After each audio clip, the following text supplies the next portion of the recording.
Subscribe now and press the bell icon. Never miss an update.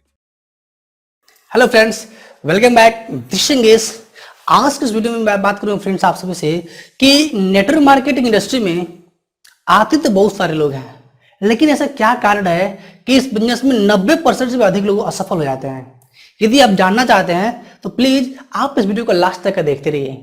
उससे पहले एक request आप सभी से, यदि आपने अभी तक हमारे YouTube channel big dreamer studio को सब्सक्राइब नहीं किया है तो प्लीज उसे आप तुरंत इस रेड कलर बटन पर क्लिक करके सब्सक्राइब कर लीजिए और साथ में इस बेल आइकन को दबा दीजिए ताकि आपको हर वीडियो का नोटिफिकेशन सबसे पहले मिल सके। नेटवर्क मार्केटिंग या डायरेक्ट सेलिंग ये 21वीं सदी का सबसे फास्टेस्ट ग्रोइंग बिजनेस है, लेकिन इस बिजनेस में 90% से अधिक लोग असफल हो जाते हैं। उससे पहले दोस्त आपको इस इंडस्ट्री का एक रियलिटी जानना पड़ेगा। थोड़ी कड़वी है लेकिन आपको जानना ही पड़ेगा।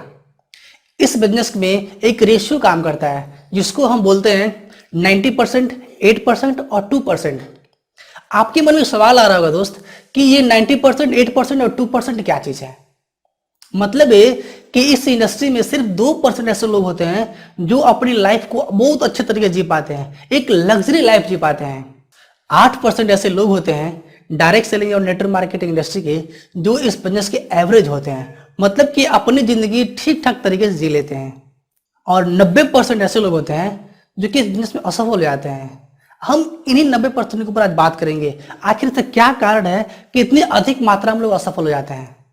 इस बिजनेस में असफल होने का जो सबसे पहला कारण है वो है हद से ज्यादा उम्मीद करना।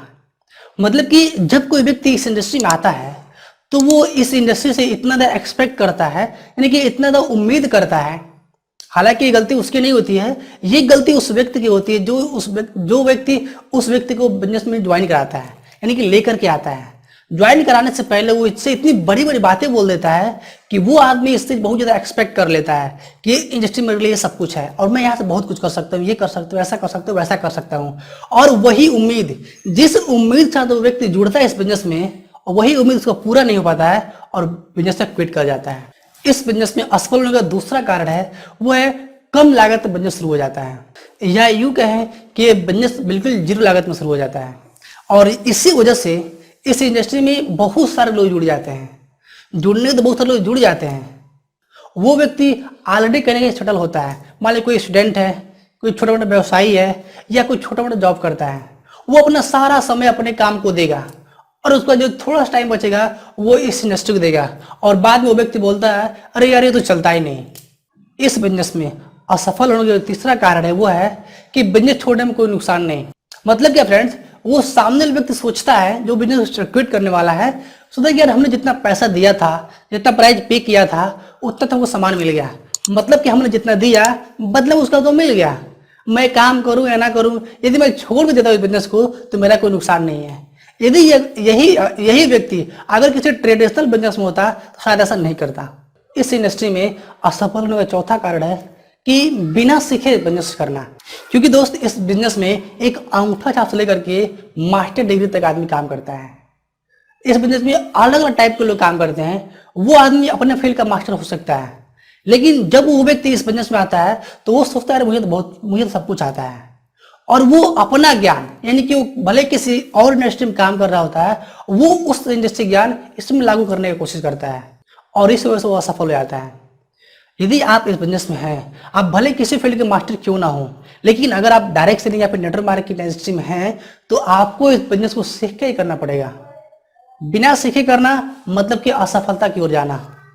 इस बिजनेस में असफल होने का पांचवा कारण है वो है गलत आदत से इस बिजनेस को शुरुआत करना।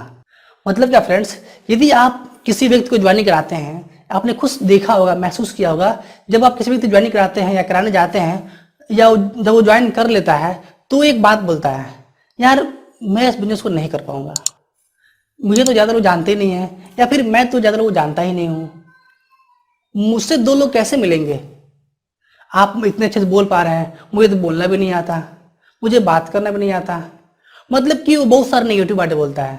जब वो व्यक्ति शुरुआत करता है तो वो गलत शुरुआत हो जाती है, उसकी एक गलत तरीके से शुरुआत करता है। यदि आप इस बिजनेस में 2% की कैटेगरी माना चाहते हैं फ्रेंड्स, तो आप एक बात दिमाग में बैठा लीजिए कि आपको मेहनत करना पड़ेगा और इस इंडस्ट्री के लिए कम से कम 3 से 4 साल टाइम देना पड़ेगा। क्योंकि बिना समय दिए ये इंडस्ट्री आपके लिए कुछ नहीं कर सकती, समय तो देना ही पड़ेगा आपको।